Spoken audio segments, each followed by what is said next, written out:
আজি হৈছে ৩ মাৰ্চ।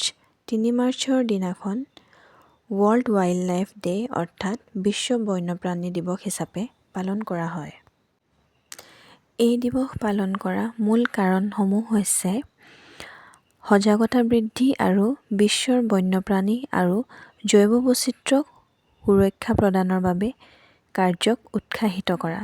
বছৰি ৩ মাৰ্চত ইয়াক উদযাপন কৰা হয়। ইয়াক উদযাপন কৰা মূল কাৰণসমূহ হৈছে বন্যপ্ৰাণী আৰু ৰক্তৰ বৈচিত্ৰ্যৰ গুৰুত্বক স্বীকাৰ কৰা, বন্যপ্ৰাণী আৰু ইয়াৰ বাসস্থানৰ সন্মুখীন হোৱা ভাবুকিৰ ওপৰত আলোকপাত কৰা, সংৰক্ষণৰ প্ৰচেষ্টাক প্ৰসাৰিত কৰা আৰু বিপন্ন প্ৰজাতিৰ সুৰক্ষাৰ বাবে ব্যৱস্থা গ্ৰহণ কৰা।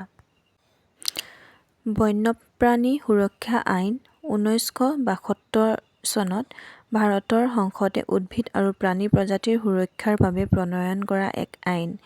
১৯৭২ চনৰ আগতে ভাৰতত মাত্ৰ ৫খন নিৰ্দিষ্ট ৰাষ্ট্ৰীয় উদ্যান আছিল।